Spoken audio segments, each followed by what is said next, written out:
اچھا جی، جنت میں جانے کی خواہش تو میری بھی ہے اور آپ سب کی بھی ہے، لیکن آپ میں سے کون ہے جو چاہتا ہے کہ اللہ حساب کتاب کیے بغیر جنت میں بھیج دے ہمیں؟ ہم سب یہ چاہتے ہیں، کیونکہ حساب کتاب کا وہ کھولا گیا تو پھر مسئلہ ذرا لمبا پڑ جائے گا اور خدا نخواستہ کوئی پتہ نہیں ہے پھر۔ تو دو کیٹیگریز ایسی ہیں کہ ان کو جنت میں اس وقت بھیج دیا جائے گا جب ابھی حساب کتاب شروع بھی نہیں ہوگا، یعنی کہ they will be sent to جنہ even without questioning۔ اللہ ان سے بات پوچھیں گے بھی نہیں۔ ہوگا کیا کہ جب آپ محشر کے لیے لوگ اکٹھے ہوں گے تو ایک آواز دینے والے فرشتے کو یہ ڈیوٹی دی جائے گی کہ آواز دے کہ کہاں ہے وہ گروپ، کہاں ہیں وہ لوگ جو ہر حال میں اللہ کا شکر ادا کرتے تھے۔ یہ کیٹیگری 1 ہے۔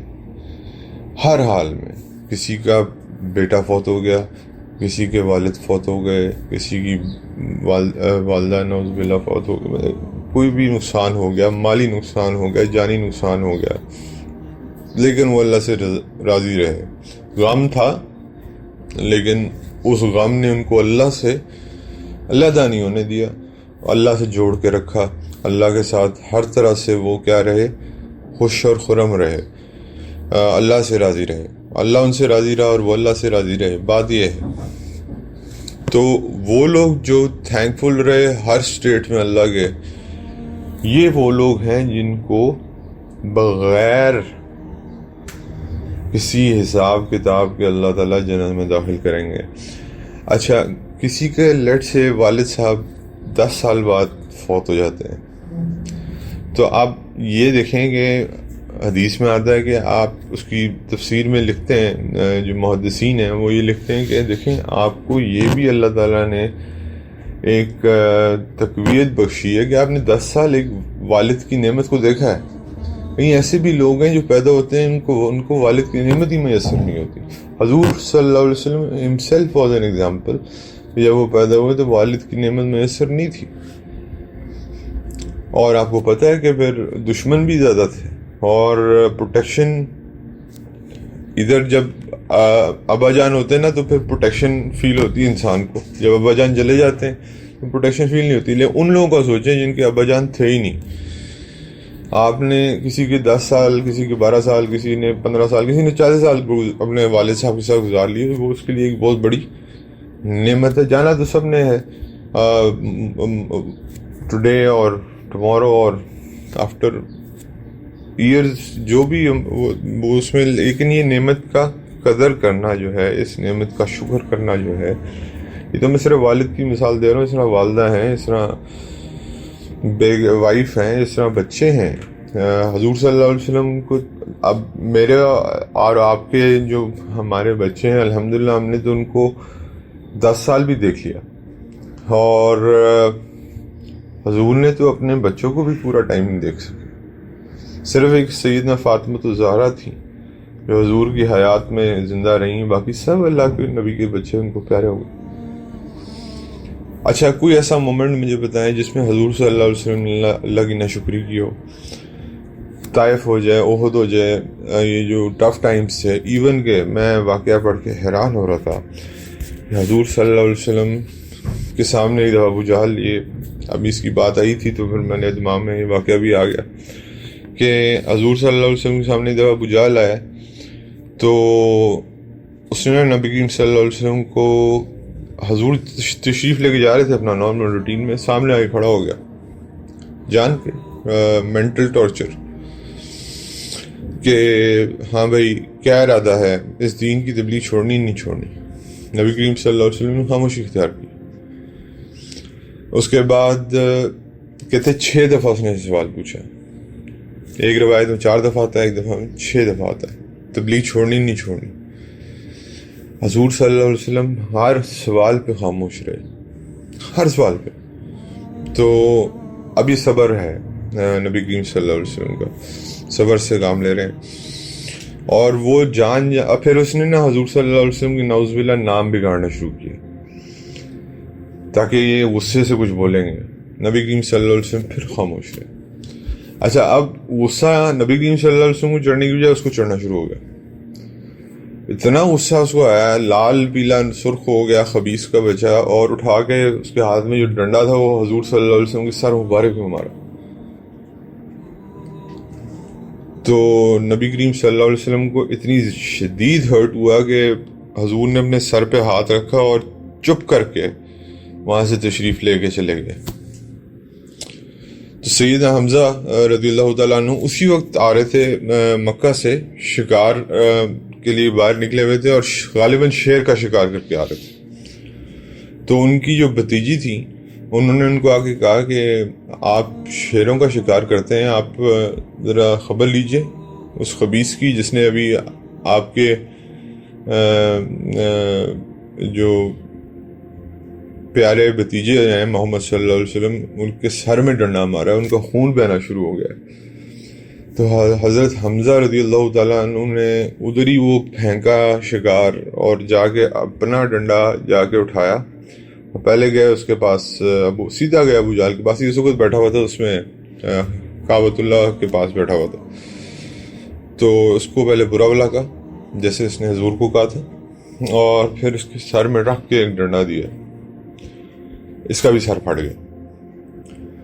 تو اب ابو جہل کو اندازہ تھا کہ حمزہ جو ہیں اس وقت, حضرت حمزہ اس وقت اسٹیٹ آف ایکسٹریم اینگر, ان کے ساتھ اس وقت اگر میں نے پنگا لیا تو یہ تو ویسے اوپر سے شیر دیکھ کے ہاتھ میں ویسی بندے کی حالت خراب ہو جاتی ہے.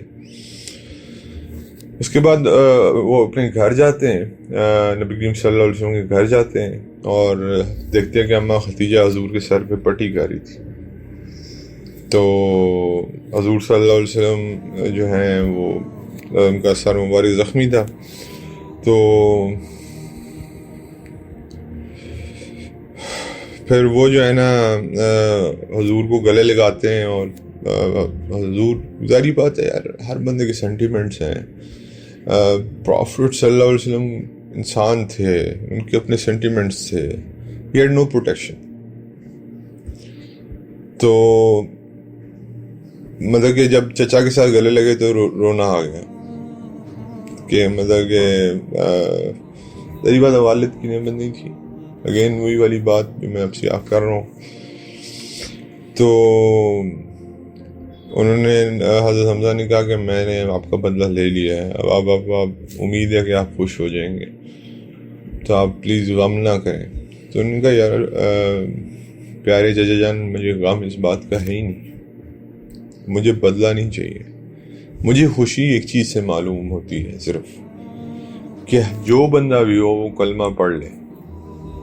آپ امیجن کریں ڈنڈا تکلیف میں ہے اور بدلے کی اندر کوئی آگ نہیں ہے, صرف خواہش کیا ہے کلمہ پڑھ لیں. تو حضرت حمزہ نے اس وقت ان کو کہا کہ اچھا آپ کو خوشی اس چیز سے معلوم ہوتی ہے؟ انہوں نے کہا جی خوشی مجھے اس چیز سے معلوم ہوتی ہے. انہوں نے کہا پھر ٹھیک ہے میں کلمہ پڑھتا ہوں. تو حضور صلی اللہ علیہ وسلم کو وہ جو سارا غم کا وہ تھا وہ سارا خوشی میں بدل گیا. سیدنا حمزہ رضی اللہ تعالیٰ عنہ جو ہیں وہ مسلمان ہو گئے ہیں, اور ایک بڑی طاقت ماشاءاللہ جو ہے وہ مسلمانوں کو مل گئی ہے. تو حضور کیا وہ سارا غم جو ہے وہ, لیکن یہ کس کی وجہ سے ہوا؟ صبر کی وجہ سے, اللہ کا شکر کرتے رہنے کی وجہ سے. غم آیا, سینٹیمنٹس بھی برسے, تو لیکن اس کا مطلب یہ نہیں ہے کہ اللہ کو چھوڑ دیا. نعوذ باللہ. ایک بندہ کو کانٹینیوسلی مینٹلی ٹارچر کرتا ہے تو آپ تنگ آ جاتے ہیں اس سے, لیکن نبی کریم صلی اللہ علیہ وسلم نے نہیں چھوڑا اس سچویشن میں, اور 100 دفعہ اس خبیث کے گھر گئے ہیں, 100 times. مطلب اس ایسے ہی حرکت کرنے کے بعد بھی 100 دفعہ اس کے گھر گئے ہیں کہ شاید مسلمان ہو جائے. تو اس کا مطلب ان کی پیورٹی یہ تھی کہ میری خوشی صرف اس چیز میں ہے کہ ان سب انسان کلمہ پڑھ کے بس جنت میں چلے جائیں, چاہے مجھے اس کے لیے مار کھانی پڑے, چاہے مجھے اس کے لیے تلوار کے ضرب بھی لگا دے, مجھے کوئی تیر کے ضرب لگا دے یا نیزے کے ضرب لگا دے, لیکن یہ سارے مسلمان ہو کے